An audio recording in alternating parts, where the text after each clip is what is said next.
Hello and welcome back to The Great Game, an Australian mega game podcast. I'm Jack, And I'm Patrick. and in this episode, we're speaking with Leon and Ben from Melbourne Megagames Crisis in Elysium, which ran in November 2022. Crisis was my first mega game, sort of coming back out of the pandemic, and it was probably the first one I've actually played in for a good 4 or 5 years, I think, probably since Wellington when I would play Den of Wolves. So I just wanted to point out right up front, thanks to Melbourne Mega Games for having us. It was an absolute ball. Also, we may have gone into this episode a little bit rusty and maybe got a bit excited and may have skipped over talking too much about what the game is actually about at the start. So I just wanted to quickly give an overview of Crisis in Elysium before we jump in. The game is set in the 22nd century Mars. Mars has been colonized for 50 years and it's a home to a whole bunch of people. And the first attempts at terraforming are underway, and it's a bright new future kind of set up. But of course, Mars is on the brink of civil war, and there's a lot of factions with different ideologies playing out their visions there, and everything that's been achieved could soon be lost. So, yeah, in a nutshell, Elysium was about politics and intrigue and subterfuge and more politics, and it was all sort of wrapped up in a sci-fi cyberpunk kind of future wrapping, but really it was a classic mega game with a whole bunch of map action. So I hope you enjoy hearing us talk about it. Before we jump in, though, Jack, any mega game news or events that are worth shouting out? Absolutely. So it's awesome to see everyone kind of getting back into the swing of things, including us. In January, there is another run of Crisis in Elysium, which is sadly sold out from Melbourne Mega Games. But we do advise you to check out the Melbourne Mega Games Facebook page for future games this year.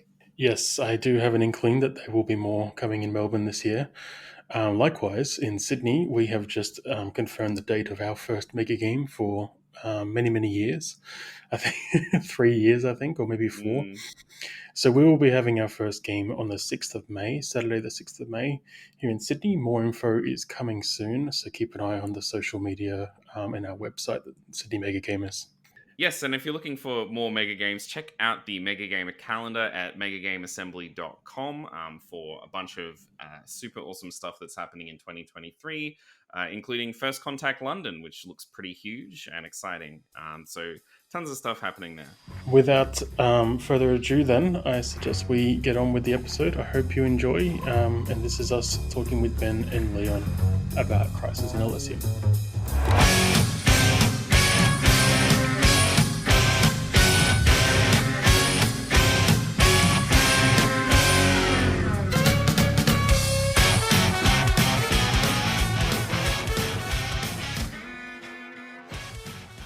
Thank you both, all, I suppose, for joining us.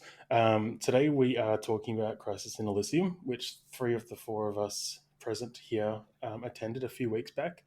It actually feels a very long time ago at this point, but I think that's just how this year's going. Before we jumped in, we've got lots to talk about. Keen to dig into the game itself, how it ran, and some of the design stuff as well. But before we get into it, I thought we'd best run around, at least with Jef and Leon, and talk about who we are, where we've come from. So just as a bit of an overview, since I'm playing the role of an interviewee this time round, I might just quickly summarize myself. I'm Patrick. I was a member of the One Humanity team in Crisis in Elysium, which I'll get into a bit later about what that means. My role was Brigade Commander, but on the day I decided to relabel myself as Community Resilience Officer. But essentially, I was at the war map doing war things. My mega game background is that I run the Sydney Mega Gamers, been designing and running mega games up there since whenever Shut Up Sit Down did that video. I think 2014, I think it is.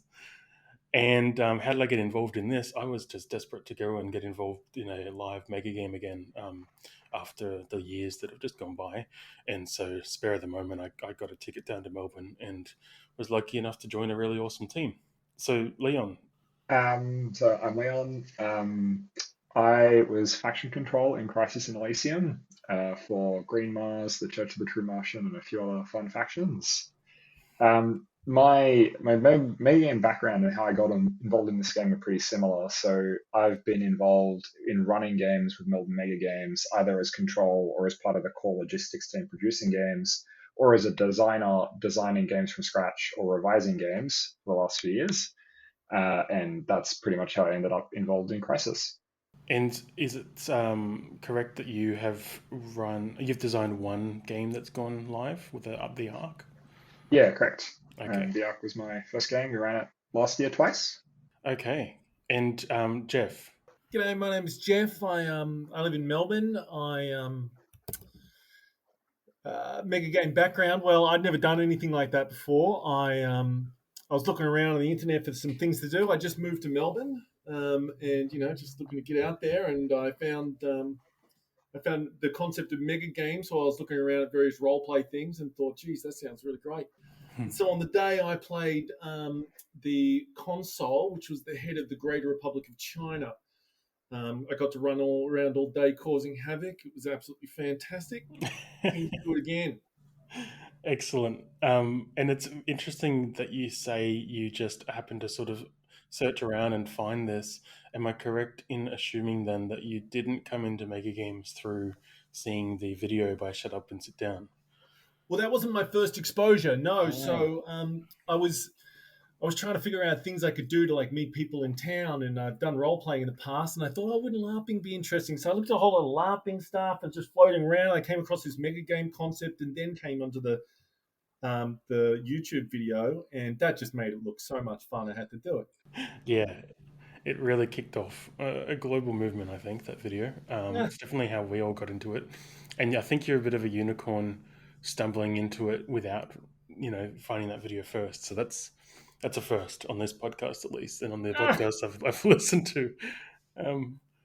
Okay, so I might at this point throw things over to Jack to lead us through this debrief, as I was there on the ground. I've got my biases and my strong opinions, and I might leave it to Jack to take the reins.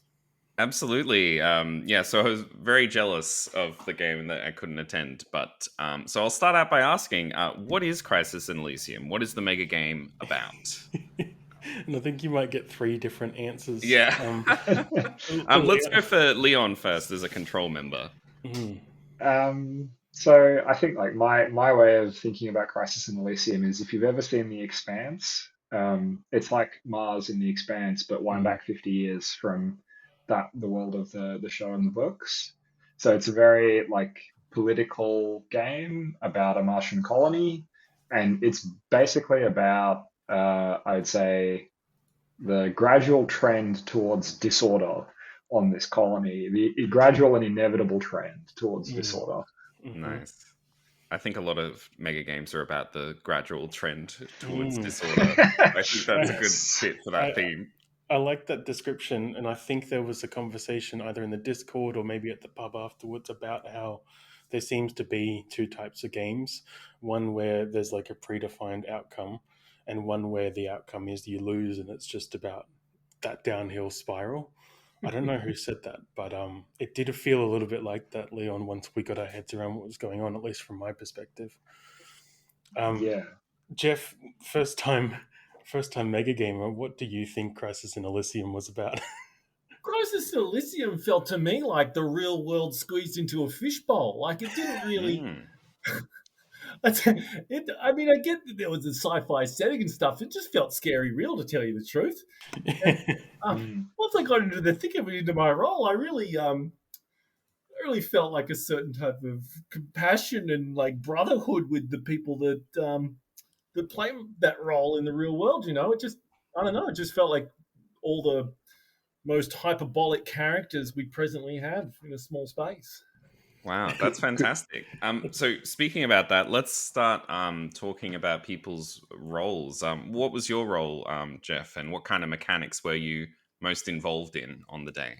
So as the consul of Greater Republic of China, I was kind of the political head of one of the major powerful factions that was trying to seize a little slice of Elysium. Well, I think the other teams were trying to seize a little slice. I wanted the whole damn thing all to myself. And so I spent the day, really kind of just freewheeling and doing whatever I wanted without much contact with the board or anything like that. It was just all about trying to talk people into doing what I wanted and looking at their incredulous little faces as I made ridiculous proposals. And, it's like you're a Fantastic. natural.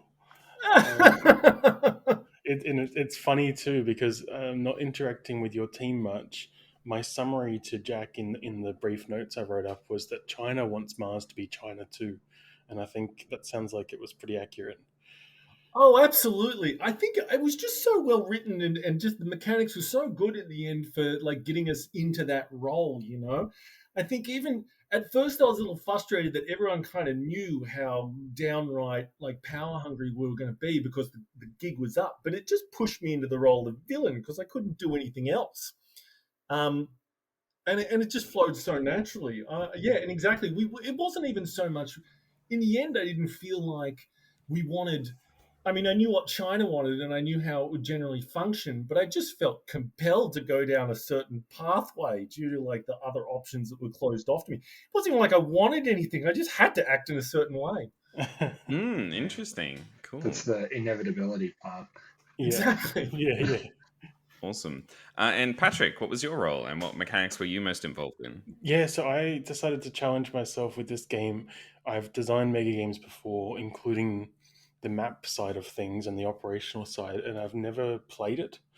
So I put myself in a map role, which is not my usual forte. Usually I'm the wheeler and dealer. So One Humanity, we were we were a group who wanted things never to change on Mars. We were very happy with the way it was. We were supporters of the upper class, but we called ourselves the middle. And in the chat that we had on Discord with my team um, before the game, we kind of realized we were kind of like the Proud Boys, the kind of militant, social, angsty kind of people who were not happy for anything to change, which was kind of topical and confronting, but also, there's a lot of opportunity there for role play stuff. So we kind of got into it. But yeah, our brief basically told us we don't want migration to Mars. We don't want it to change. We want to support the government there, which nobody else seems to like. We want to work with the police force and, be agitators whenever things look like they might be changing. If there's social freedoms coming in or the governments from Earth are getting too much control, where to go and, to cause chaos. And so my role as one of the map players was to do just that on one of the maps, the Western Dome, I think it was. And so I had a role of placing units and taking control of areas and quite a complex map game. Interesting. Awesome. And how did you find those kind of political themes played out on the day then? The restriction of immigration to Mars, that side of things. For me, I knew what we were fighting for, but when it came to fighting for it, I was pretty rampant. I was doing all kinds of stuff and just going to the rest of my team saying, "Listen, I need some stuff to make dirty bombs." And I was pretty removed from the politics. And it's funny. One thing that I found interesting with the political themes was teams clearly had agendas and stances on the major issues facing Mars, but the individuals on those teams either didn't hold those values too strongly or they had their own. And so my interactions with some people around my map, like the Americans at first, Green Mars was a difficult one. I think they were meant to be my friend, but I never got along with them. Those relationships didn't necessarily map to what was happening in the political world. So that became really interesting. Where I would have conversations sometimes with my team saying, "I've got the Americans on side. We're going to do this and that." Or another team that was present at my map, and that wouldn't really ring true with what had just happened in the council, which is like a classic mega game pitfall, I suppose. But it was interesting. It made these little microcosms, and near the end of the game, I felt like the maps were there were 3 maps in this game representing 3 different major colonies or parts of the city, and I felt like each of those was kind of in conflict with each other to survive. that was my perspective anyway. I think I was in a little bubble. Yeah, I would say as control, like where the rubber really hit the road in terms of like player objectives and how that got realized through play. I feel like some of my observations over the course of the day were that it was most noticeable when the objectives were something like control XYZ ward on this map. So, for example, FSI, one of the government factions, had an objective to control a spaceport, and they spent like 4 or 5 rounds just devoting almost all of their resources to fighting for control of that spaceport again and again and again and again. And that was really like thematically strong and well realized through play. But there were a lot of other objectives like immigration and terraforming, which because they just sort of sat as global trackers off to the side and they weren't really acted upon very strongly in the main space of the game, which is the map. They kind of fell by the wayside, I felt. Right, that makes sense. So you found the most powerful objectives, or the ones that seemed to be the most resonant, were the ones that were very specific like that, like control this specific region. Yeah, and it was quite interesting what you mentioned, Pat, around some of the factions not internalizing the objectives they were sent in their briefs. That was something that was really noticeable to control. At about round 3 or 4, most of us were sitting around a table during the lunch break thinking about what if anything we would do about that situation. Because we were noticing that there were some teams that were supposed to be in strong conflict with each other that were not really in strong conflict with each other. Yes. But that spawned just some very interesting experiences for faction control because I got to go up to the US team and just pull their leader aside and say, oh, you're getting a phone call, and you pick up the phone and then you realize it's actually the red phone and it's the president. And the president is telling you that you have to go attack these people. Yeah, it was interesting. Like, it might be something we can dig into later in more depth, but having the briefings really specify strong stances on issues and give like really direct, I guess, stances and relationships with other teams. Uh, that's always a difficult thing in games, and I've found over the years in my design work, I've started like pulling back from that and making briefings a bit more tactile and a bit briefer and less specific, because if you write this grand opera and then people don't stick to their roles, you do end up having that moment where you sit around the table wondering if you need to do something about it. I've definitely had the exact same thing, like for example where two nations are meant to be fighting over this place and they're like, well, we don't actually care about this place, why don't we just share it? Or things like that happen where people tend to take the briefs a lot of the time and go a completely different direction with it, or don't stick to those goals. But that can be really interesting in itself, I think. Yeah, it's the space for emergent gameplay, right? Yes. Absolutely. And I think that was my team's experience. We had basically a really clear pact with the Martian government, the Martian Colonial Authority, I think they were, the MCA. And so everything that we planned to do was to support them, prop them up, make them look good, make sure they hold power. And very early in the game, that team was like, well, we're going to kind of merge with other teams and we're going to do this and that, and we're going to change our agenda. And it left us feeling a bit unsure about what we should do. And we sort of started leaning towards anarchy because we saw, this as a betrayal in the game. Partially, maybe it was because of players going against their briefs, but also we learned in the debrief there were a lot of people on that team who had underlying, things that went against their team. Like they were sort of set up to fracture, it looks like. So that made it difficult for us to understand where we sat in things, but I think we still, came out with a pretty good narrative at the end. It's always just hard, I think, when there's really specific narratives written and you need 50, 60 people to all adhere to it and understand the history and follow the briefs to the letter. Absolutely. Awesome. Well, what stuck out to you as something that was unique or special or surprising about this game? Oh, God. I don't know if I've got an answer. I think having the 3 maps was unique. I'm not sure yet if I like it. That's but fair. it very much made the game in my eyes about the maps. That was everything centered around the operational stuff in one way or another, which can be a good thing. And it was quite a bold move having 3 maps that kind of interacted but not 100%, and were their own sort of mini theaters of war. I found that quite interesting. I don't think I've played a game like that before.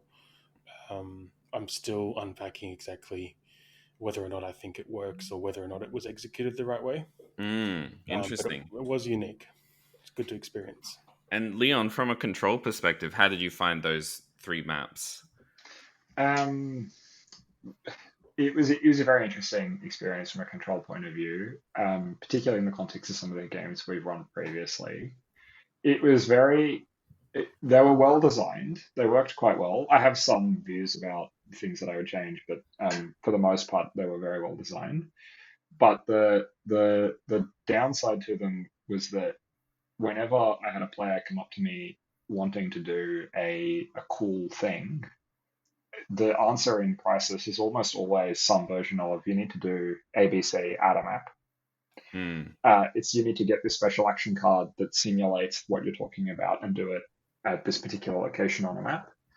And the challenge with that is that a lot of the players coming up to me with those cool ideas are players that were not super interested in the crunchy war game mechanic of the map. So there was some dissonance, I think, in that. But otherwise, I think they worked quite well. Like, as far as maps go in Mega games that I've seen previously, it was very effective, and a lot of them captured the intensity and mechanical ideas they were trying to express. Yeah, cool. And Jef, first Mega game, what stuck out to you as maybe something that was surprising or that you didn't expect going in? Oh, well, I'd watched a bit about it before I went in. I watched a few games. There wasn't too much that was terribly surprising. I think the degree of emergent gameplay, I was very impressed. I'd never seen anything quite as emergent as that. And I think the multiple maps was an absolutely fabulous addition. From being the leader of my team and watching the team, the members that were like the tactical components of my team, get the opportunity to kind of work a little bit autonomous to each other without oversight, and that just drove more emergence. Like in my team, people had slight misunderstandings of what they were supposed to be doing on the map, which resulted in things that I had to in turn respond to, which dictated things that happened on the geopolitical frame scale of the game. I think that was absolutely brilliant. So it how successfully you guys managed to capture an emergent game is what really surprised me, because I've seen a lot of people try and I've never seen anything quite like that. Wonderful. Yeah. That's so good. Yeah. Sorry, Leon. No, I was just going to say, Mega games are generally quite good at that. I think it's a feature of Crisis, but it's also a feature of every Mega game that I've played previously. Yeah. And I was going to say, just on that point, when we were going into this and I was talking with my team about roles, so with this game, a lot of Mega games that I've run in Sydney and others that I've been to, you sign up and you either buy a ticket for a specific role or you choose the role in advance some other way. Or, in some of my games, there weren't roles. In this one, we bought tickets, we were then placed on teams, and then the teams, in my experience anyway, we then had to decide who was going to be what role in our team. So when we were having a conversation about that online beforehand, I was getting a bit concerned that these teams were quite large. Usually, I've run games with teams of 4 or 3. I have run some games that had a few large teams. In this case, it was 6 people, and I looked at it and thought, okay, there's 3 people looking at the maps. What are the other 3 doing? One goes to the council, okay, and it all sort of started to make sense to me on paper, but I was still concerned that there was maybe too many people on each team. On the day, I think our leader, Phil, started to feel a little bit of that in the early game where he wasn't really sure what he was meant to be doing when all the map action was happening, because the majority of players in the game were huddled around maps or around the council table. and all that was left were leaders. And if you weren't having a conversation with them, you were kind of twiddling your thumbs. There wasn't any background to do, it happens in a lot of games with a lot of roles. But I think to what Jef said, by early game, like turn 3, 4, everyone sort of hit their stride, and I feel like the number of roles and the delineation of duties in the teams made a lot of sense, and it worked really well. It seemed quite balanced. No one was bored, in my experience anyway, and no one ever felt like they had too much responsibility. So I think that was quite a good thing. Awesome. So what stuck out as some of your favorite moments from the game? Well, I think, like I said, my interactions were on the map. Early on, I realized that if we're fighting on the map against multiple other teams or against forces that are from the Earth governments, we don't really stand much of a chance with our resources, small amount of resources and the strength of them. So early on, I engaged with there was a single faction in the game that were basically mercenaries. And I think the best moments I had in the game was dealing with them. First, learning my lesson that if I paid them minimal wage, they were probably going to call me out at the map and make it clear that I was the one who hired them to do things. So I learnt that lesson, paid them a bit more later on, and then had a lot of interactions with them, organizing sort of false flags, actions that were actually against me as well as other teams to sort of cause chaos and ensure that there was a territory that I was vying for against another team, and I basically took the stance: if we can't have it, no one can. So I had the mercenary company come in and really ruin it. Those interactions were really good. It was very clandestine. The team, the mercs were very fun role players. Had a good, I think any interaction with them was the highlights of my day. Awesome. How about you, Jef? Oh, well, I think my highlight of the day was probably about halfway through the game, maybe a little bit more, when we'd all kind of figured out what our roles were and what we all thought of each other. And the FSI, who were the Indian kind of mega corporation, they came to me and they said, "Oh, Consul, we're gonna try to kick out the Mars government. We're gonna vote. Well, the Mars governor. We're gonna vote no confidence. Would you just quietly kind of back me up with that?" And I could see the concern in his eyes that he was asking me for help, because no one really wanted to work with me at that stage. I thought, this is brilliant. So we went to the meeting and we all sat down, and the FSI says, "I'd like to raise a motion of no confidence in the governor." And he sat there silently trying not to look at me. And I leaned across the table and I said, "I would like to support my esteemed ally, the FSI, in overthrowing this corrupt government." And his jaw just drops and he was shocked. I've just soiled him in front of everyone. It was just amazing. And I just tasted blood in the water. And so this guy looks shocked. He's like, "What are you talking about? What are you talking about? You wanted this anyway." I'm like, "Oh, what? Are you turning back on our alliance now?" And he hated it. And it was so much fun. And so when the notion got passed, I realized there's more fun to be had. So when nominations came about, I leaned forward and I said, "In alliance with our current agreements, I'd like to nominate the esteemed head of the EU as the new governor." I remember this. I had no idea it was coming. And he's trying to both accept, reject, look innocent, deny, while the FSI guy is looking betrayed, trying to act like there was no betrayal. And I think the council only lasted about 2 more sessions after that. Beautiful. It was so good. Oh, I love it. Oh, that's wonderful. How about yourself, Leon? I think my favorite moments were generally the opportunities that I got to role play characters as faction control, and in particular, I think my favorite experience was the story of Dr. Gerhardt, who was a civilian scientist that I invented, who would go off and be paid to make authoritative statements about this, that, or the other scientific research that whoever would want to propose. And towards the end, the political control, Peter, he tapped me on the shoulder and he's like, "I think we should just have Dr. Gerhardt make an appearance at the council." And I'm like, "Is there anything you want me to talk about in particular?" And he's like, no, just make an appearance and say something interesting. And I rock up, and I can't remember exactly what I said. But one of the people on the council finally challenged me, and they're like, "Wait, hang on, haven't you taken like 4 positions over the course of this game? Like, who even is funding you, and where do you get your research money?" And it basically came out that Dr. Gerhardt was a scientist for hire.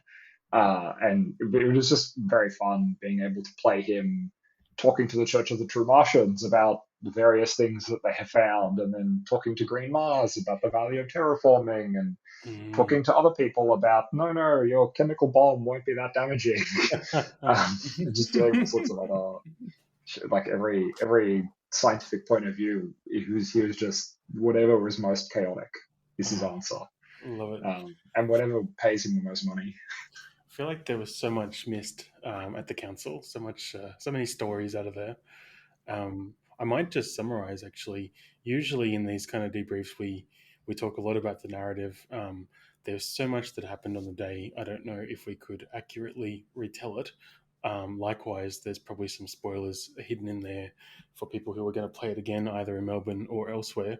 But I think it's fair to say that there was a lot of chaos. There were nukes eventually used. Refugee camps were destroyed.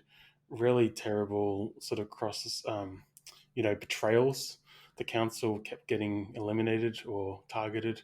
There was, democracy was going out the window, and the game did end, which is sort of goes back to that comment from Leon at the start about the downward spiral. The game did inevitably end with a civil war on Mars and everyone basically withdrawing because it was all ruined. So it's no surprise really looking back at the interactions we had. There were only a few times I talked to other teams where I felt like we were making a positive move. It was nearly always subterfuge and evil stuff in the shadows. I'm not sure if that's how it came across from the national side, Jeff, but I think we all saw it going that direction. I mean, I just saw it as pure chaos. I think the unusual thing I saw going on at the top political level was people's like bipolar approach to like appeasement and aggression. It's just people didn't seem to have any middle gear at all day. They were either I saw Red Mars, which was the most aggressive. They seemed to be the most aggressive radical party that wanted to overthrow everything. Vote in favor of funding the police more. Yeah, it was quite funny because they were in favor of funding the police more at the same time that the other half of their team was kidnapping the governor and then blowing themselves up with the governor. Yeah. So take me through how that the ending went then, the chaos and the resolution. Was there a final moment where everyone kind of went through the final story for their teams as Mars descended into chaos? Like how did you run that? Well, I think I'll let Leon answer from the control side, but my understanding as a player was it was always said in the book that if every map reached a certain level of instability, then civil war broke out and the game was over. And Control did stand up at one point at the end after a whole bunch of shenanigans and explain that's what had happened. And narratively, Mars was left to sort of crumble on its own, and the Earth nations left and sort of gave up on the experiment. But I'm not sure, Leon, if there's more nuance to that. Yeah, so there are some hard rules in the book around when the game ends, when all the maps reach a certain level of instability. A couple of the maps reach that level, but in particular, one thing that was quite funny is that all of the connection points between the maps were destroyed. So there was no way of traveling around Mars. And then what we tried to do at the end as Control was to basically get up and say, the Earth's governments have abandoned Mars to the Martians. And I think that got misinterpreted a little bit as the Earth's governments have abandoned Mars to die in ruin. But it was more kind of like all of the radical groups have collectively achieved their objective of being so disorderly that all semblance of order has just decided we can't be stuffed trying to deal with this. Right. that was kind of the intent of that closing spiel. Yeah, right. So Crisis in Elysium 2 would just be all the radical groups fighting a civil war until one of them reigns supreme, basically. Yeah, well, it's quite funny actually. Some of the radical groups do actually have um, objectives related to forming common ground with other radical groups. Mm, Because in the game's narrative, a lot of the radical groups come from a common starting point around the Martian independence movement, and then they all sort of fracture. It's the classic, we want to be independent from Earth, but we all kind of have different views of what independence means yeah, story. yeah. And some of the factions, the radical factions, actually have explicit objectives related to finding common ground with other radical groups. Right. Interesting. Let's dive a bit deeper in terms of any gripes or any things that you think stood out as potential issues on the day. Well, I've got plenty as a designer. I'm like, not gripes or critical, hardcore critiques, but things that I would like to see changed or experiment with. But the one thing I'll call out because I got to experience it firsthand was the death mechanics. Um, I got to experience that as a player assassinating another player, like Leon alluded to, with a card that I had to find. And then also, I myself was killed, not necessarily assassinated, but rather um, sacrificed by the Church of the Real Martians, the True Martians. I don't know why that happened. They must have found out about me attacking the church district. But yeah, the mechanics there, and Leon might be able to talk more about these. I think we had a chat on the day. The mechanics there were that I was removed from the game for a short period of time, and I received the one pager that kind of gave me a bit of an idea of who my new character was, and I returned to my team still in the same role but with new objectives. And it's at that point, which was almost like the last turn of the game, that I was this new character that I had to take on was actually a traitor to the team and was helping Jeff's team, the Chinese team. I had been feeding them information and resources, and now had to try to get on board with them, reveal myself to them, and get sort of asylum with them, which was interesting.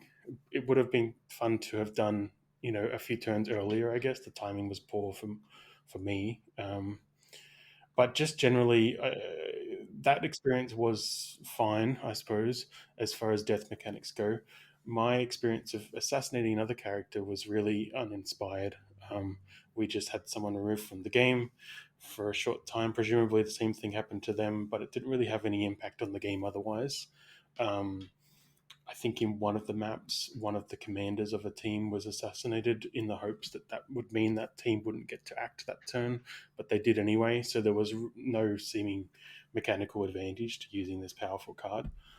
So I guess it goes back to the narrative and the emergent gameplay and the story, which, yes, it made an interesting story, but it was strange combining the rigid need to find a special card and a special mechanic to do this thing, and then there's no mechanical payoff for it.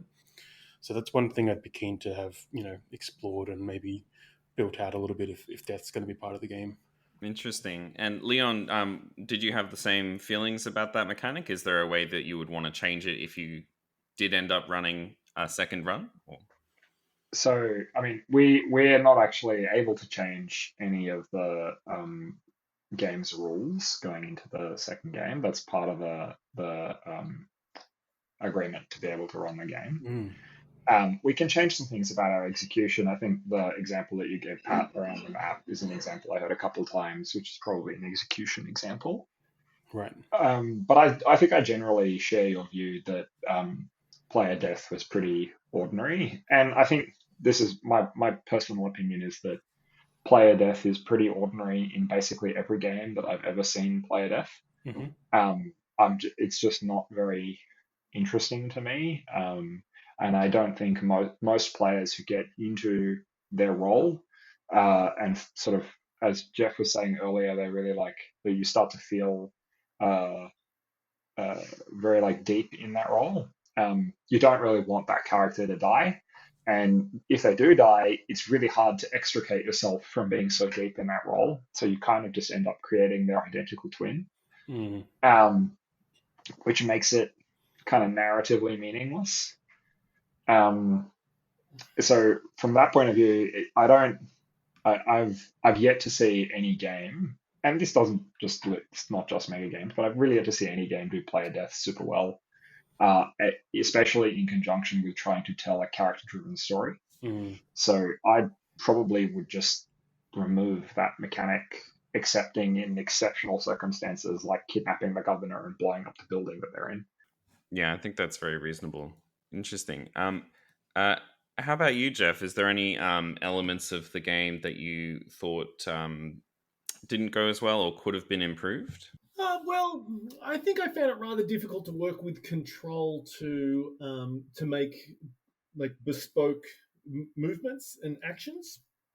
I had a lot of freedom in like the political realm to make agreements, but unfortunately, working with control to try and come up with, like you were saying earlier, like usually the answer for can I do this thing was wait for a card, and I guess that's fine. I'm not sure how you could possibly control a game on that scale if everyone's just making it up as they go along. But I feel like I wasn't in the end aware of how to actually have those negotiations. Didn't see any framework around how to do that. Me player death was a really different experience. I actually didn't get one of those sheets. Everyone, when the council got blown up and everyone died, they all got a special character sheet except for me. Right? Well, I just imagined myself as the immortal god emperor of China and continuing to play the same character. So I actually got the experience of like not having to really have a character die. It did make it somewhat meaningless, except for aside from the fact I had to go for a 5-minute walk. But returning the same character was just absolutely fine. Although I did see, talking to people after the game, I did see how that the injection of like trader or like divergent objectives on people who had died creates a strong disincentive, like to allow your character to die, which I think would have been nice to know about beforehand. I think people didn't so much, they didn't know that there was a huge disincentive for their character dying, that it would work against their team so strongly. And I think that might have changed some of the behavior. I think people might have been a bit more cautious about having their characters die. At one stage, there was quite obviously a complete lack of security around the council, and the council simply was doing nothing about it. I was certainly trying to make some proposals that would play in my favour, but we did nothing about it, and that's kind of invariably what resulted in the council being destroyed, which kind of was a bit of an immersion-breaking moment for me, like watching a whole lot of people around the table, supposedly in a council building surrounded by vacuum, not so much worrying about terrorists surrounding them. I would I'd say on the negotiating with control to do interesting things. So it's written in the control guidebook for this game that the majority of crazy player ideas are covered by cards, and that you should try and use cards as a way to like adjacently execute other ideas that aren't explicitly covered by cards. I don't find that super satisfying. The way that I did that in the Ark, which I think worked fairly well, is in the Ark, players and teams had specific objectives that were like quite defined. And when you completed those objectives, you got a little faction token. And then you could use that faction token to go do any random cool thing that you wanted to do. So you had to achieve a goal, and then you got given a resource, and you could spend the resource to do another cool thing. So it created this kind of snowballing completion of goals, which ended up being quite an effective way of providing a resource gate that you had to achieve something in the narrative to be able to go through that gate. Yeah, that does sound interesting. And I think, as you were saying, Jef, this being your first game and the idea that anyone can just do anything is probably chaos. It definitely is, and a lot of mega games allow that. I guess, to obligatorily mention Watch the Skies, it's got that mechanic in it, and notoriously featured in the Shut Up Sit Down video, where they have that realization that they can kind of do whatever they want, and it's just a roll of a die, and someone decides off on a whim, yeah, you succeeded in assassinating someone or kidnapping someone, or you didn't. And I think that, like, having heard this discussion now, maybe Alex, who designed this Crisis in Elysium, was trying to figure out a way to swing that pendulum back hard to the more rigid side and make this a more rigid mechanical design. Because it sounds like that's what they've tried to do, address that issue, and maybe it's gone too far.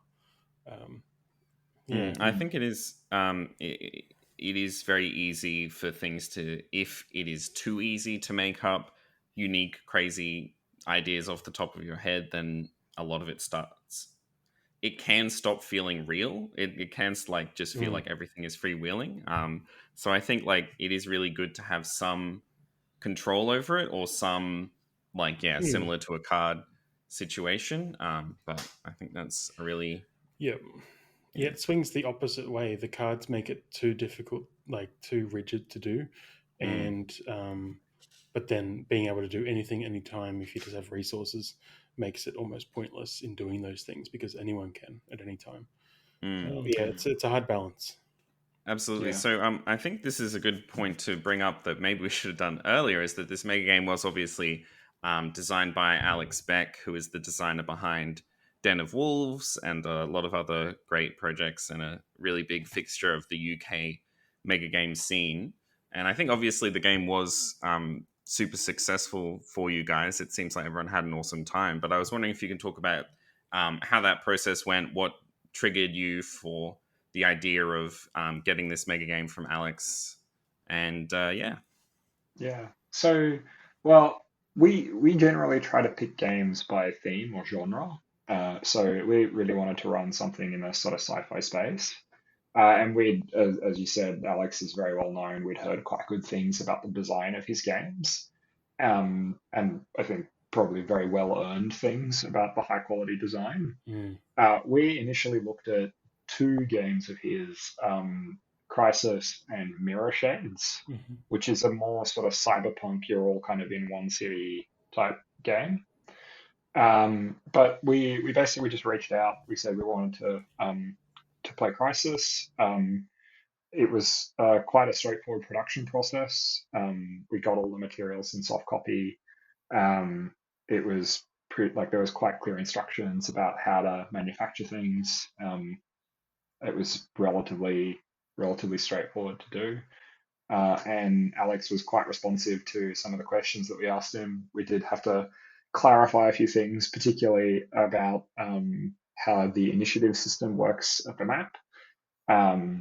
But yeah, very responsive and generally like a very positive experience overall.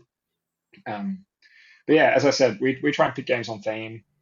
So we find that sci-fi works quite well. And we just wanted to try something that was kind of a very high quality classical mega game is kind of what we had in our head, and I think that was basically what we got. Yeah, wonderful, awesome. And would you recommend the same process to other people if they're interested in running something like this? Yeah, the Mega Games community is super open and friendly, and we've had nothing but positive experiences with basically any designer we've reached out to about any game, yourselves included. I've got a plug. But yeah, it's a very positive community. Sometimes we'll get responses back from designers that are kind of like, oh, I would like to revise my game a little bit before I market it, but generally everyone's really happy to see the hobby grow. So yeah, absolutely. Yeah, wonderful. Yeah, I think a lot of designs are a bit more in the what's the word? Mega Game Assembly has a lot of pre-made mega games that are up on their site, and then there are a lot of designs that are best to reach out to the designer for if anyone's listening and interested in checking those out. Awesome. So I'll just run around the table. I think we've talked a lot about the design or thing like that, is there anything from this game that you would like to see in more mega games, or just anything in general that you would like to see carried on, or that would impact you, or that you would love to see more of? For me, jumping into the map game, I did, like I said, I deliberately did that to get that experience, and it taught me a lot about what the operational mappy players go through. I really liked. So the map game, without going into too much detail, it was semi-blind. So the radical teams who lived on Mars and were the natives and had all these extreme political agendas, when they placed units on the map team, they did so blindly, so no one else could see what they were. And the other teams, the national teams, needed to either use an action to reveal those units using a surveillance action. I think narratively they sent out drones into the wards and tried to find out what was going on. And otherwise they didn't know what was under those little unit tokens until they were flipped up. And the rads had the ability to place down diversions, so that they were basically blank tokens that got placed out on the map. No one knew what they were until action started. I really liked that blind map mechanic. It was something I learned about not long ago, and I'm really keen to try it out in a game that I'm working on. So it was really good for me to experience that, and I think I'd like to see more of that, like innovative map mechanics, whether it's blind or otherwise, just changing up how that map action works, and it's not just units being placed and dice being rolled or cards being drawn, but getting a bit more creative there. So that was a good inspiration for me. Awesome. Jef, I know this is your first mega game. Is there anything from this game that you are excited to see in future, or that you are keen for in your future mega gaming exploits? Well, I'm just keen to try a lot more out and do a lot more games. I don't know precisely what I want to change. I'm sure as a new player, everything I'd like to see has probably got its pros and cons that have been well thought out. Of course, the game, even though it went for so long, ended up feeling like it ended too early. There just wasn't enough time to do everything. But I'm sure that frenetic pace has its reasons. I would like to have seen the prestige items given a little bit more gravitas in some way. There were really attractive like role playing component to the game that I feel like just somehow didn't like draw the attention that that it deserved, or like get the role play opportunities that could have been interesting with it. At least from my perspective. Yeah, I with the prestige, if I'm thinking about the right things, I did not interact with the prestige items or give them a single thought until the last turn when Jef, you actually gave me one, I think, or someone in your team did. Yeah, I When did. I was I was like, so I'm a trader. I want to join you. Help me. And he gave me a little cube, and it's like, welcome aboard, comrade. And that was literally the moment I remembered. Oh, there's this prestige thing in this game, and yeah, it didn't come front of mind at all for me. Yeah.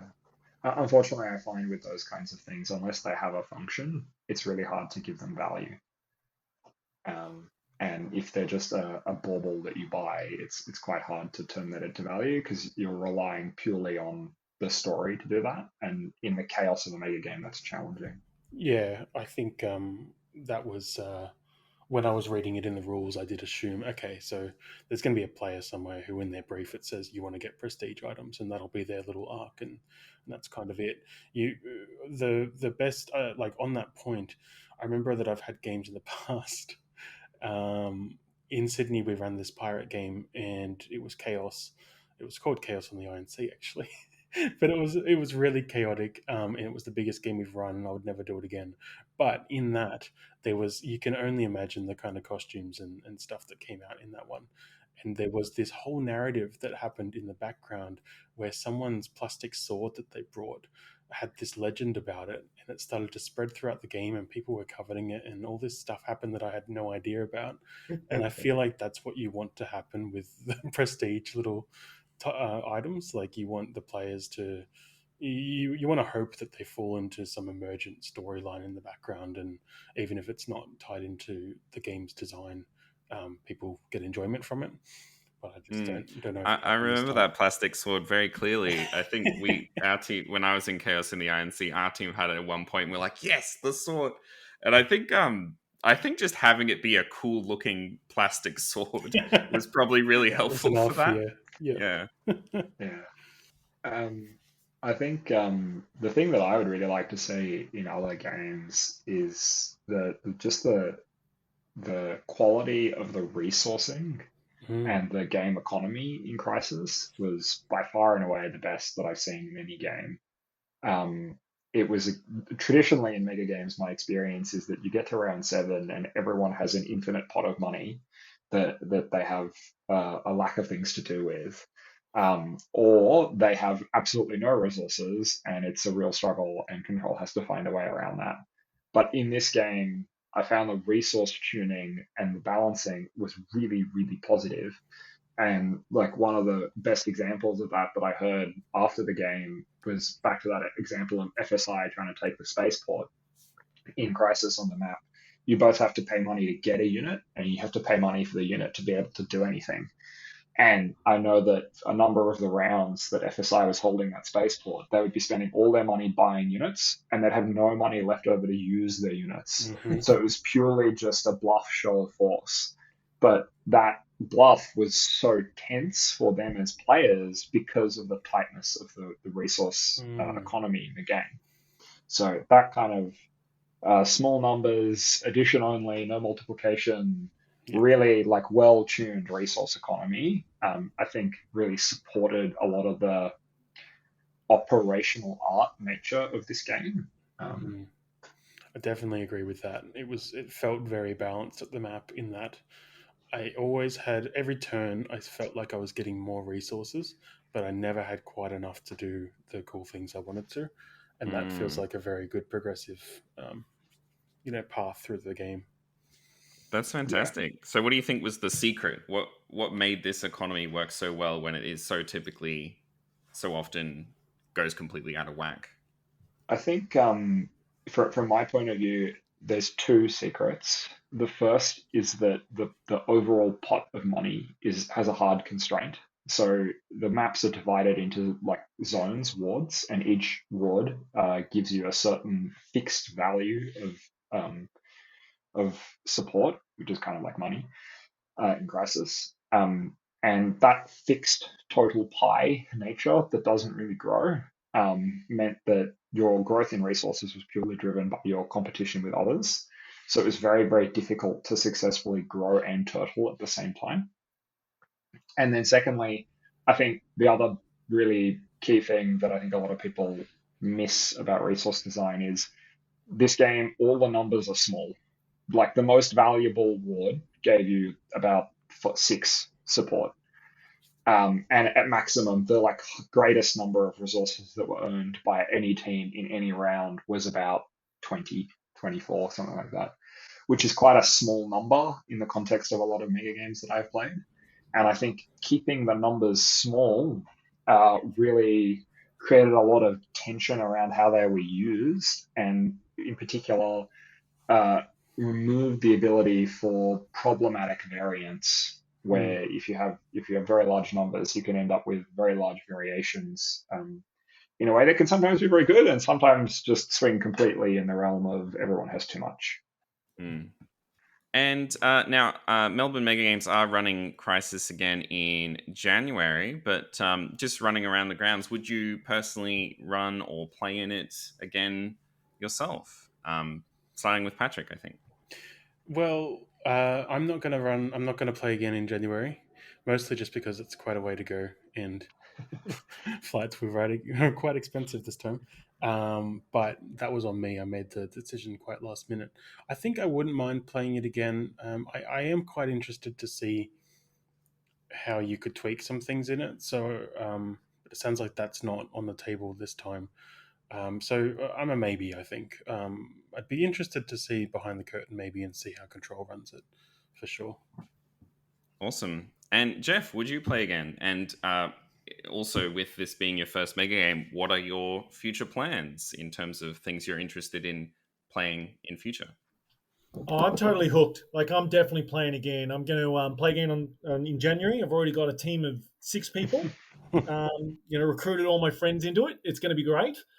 Yeah, and I'm even looking at the ones in other states to have another go somewhere else. It was just a unique experience. I think I'm going to have I'm going to do a lot this year. Good. Yeah. Good to hear. Well, from a Melbourne Megagames point of view, we are running it again in January. It's almost fully sold out, which is super great. We generally run 2 to 3 games a year. I am actually ditching Control and playing Wow. along with some other members of Control, my other faction control peer Jake and Tristan, who was one of the game control. We've formed a team of 5 or 6 people, which should be quite fun. We don't get to play games super often. We spend most of our time organizing them. So I'm looking forward to being able to do shenanigans. You have to cherish that, and because it won't happen again for many years. Yeah. I feel like it'll also be like that tabletop game scenario where the game master finally gets to play and they just really cause trouble because they're just getting it all out of their system. I am also a forever GM, and that is exactly what I do whenever I get to play. Yeah. Awesome, fantastic.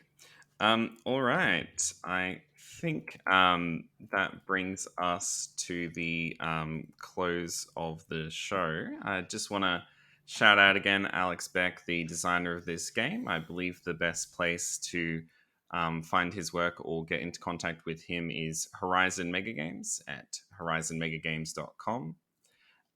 Let's go around the grounds.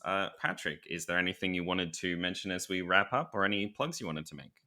Yeah, I suppose I just wanted to thank the Melbourne gang for putting this on. They have beaten us to the mark every time out of COVID, and it was really awesome to come down and play. Looking forward to being down there again, and also hopefully seeing some of the crowd come up to Sydney sometime soon. So huge thanks to them for putting it on. Thanks to Alex for making the game and making it available. And thanks to Jef and Leon for joining us, of course. Oh, yeah, I'm just super grateful to everyone around the game. Yeah, thank you very much. I had a great day. I'm just stoked you guys are doing all this hard work, and I plan to do none of it and enjoy all the benefits. At least he's honest. I can't not thank Jef for his amazing closing speech on game day. Jef, we got one person from every team to come up and give a closing speech, and Jef came up with this like 5-minute brilliant monologue in character that just blew the whole room away. So huge shout out to you, but also to all of the new players who came to play Crisis. One of the really nice things that we're seeing as Melbourne Megagames is that most of the games that we've run in the last year and a half, about half the players have been new to Megagames entirely. So hopefully we can keep growing and keep putting on a fun show. Mm-hmm. Fantastic. So good to see in-person Megagames getting back into the swing of things after COVID, and ourselves getting back into it. It's absolutely awesome. With that, I think all that's left is for us to close out and just say thank you so much, all of you, for joining in on the podcast, and best of luck with the next run in January.